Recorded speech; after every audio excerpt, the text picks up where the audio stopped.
வணக்கம், இது உங்கள் தினக்கதிர். சமீபத்தில் ஏற்பட்ட புயலால் ஏற்பட்ட கணிசமான சேதத்தை தடுக்க தவறிய தமிழக அரசு இயற்கை பேரிடரை விட அலட்சியமே காரணம் என பாமக நிறுவனர் டாக்டர் எஸ். ராமதாஸ் விமர்சித்துள்ளார்.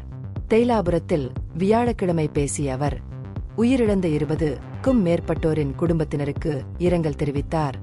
முன்னெச்சரிக்கை நடவடிக்கைகளால் பெரும் சோகம் மற்றும் இழப்புகளை தவிர்த்திருக்கலாம் என்று ராமதாஸ் வலியுறுத்தினார். நவம்பர் 29ஆம் தேதிக்குள் 119 அடி கொள்ளளவான 117.55 அடியை எட்டிய சாத்தனூர் அணையின் முறைகேடுகளை அவர் குறிப்பாக சுட்டிக்காட்டினார். படிப்படியாக தண்ணீர் திறக்க மத்திய நீர் ஆணையம் எச்சரித்த போதிலும் அரசு நடவடிக்கை எடுக்காமல் காலதாமதம் செய்தது.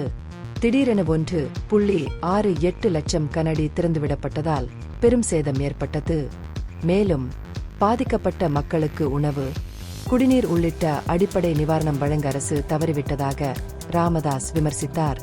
டிசம்பர் 21ஆம் தேதி திருவண்ணாமலையில் நடைபெறும் தமிழ்நாடு விவசாயிகள் சங்கத்தின் மாநில மாநாட்டில் பயிர் கொள்முதல் விலை உயர்வு, விவசாய மதிப்பு கூட்டலுக்கு சிறப்பு பொருளாதார மண்டலங்கள் உருவாக்குதல் போன்ற விஷயங்கள் விவாதிக்கப்படும் என்று ராமதாஸ் அறிவித்தார்.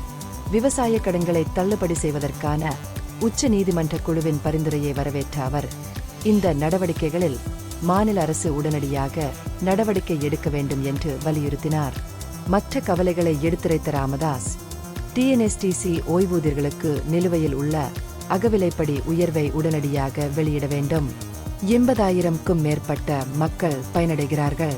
தொழிலாளர் விரோத கொள்கைகளுக்கு முற்றுப்புள்ளி வைத்து மத்திய தலையீட்டிற்கு காத்திருக்காமல் உச்ச நீதிமன்றம் மற்றும் உயர் நீதிமன்றத்தின் ஜாதி அடிப்படையிலான மக்கள் தொகை கணக்கெடுப்பு பரிந்துரைகளை அரசு அமல்படுத்த வேண்டும் என்று அவர் வலியுறுத்தினார். மேலும் வணிக நிறுவனங்களுக்கான வாடகை மீதான 18% ஜிஎஸ்டியை திரும்பப் பெற வேண்டும் என்று அவர் கோரினார். அதை அவர் சுமையாக கூறினார்.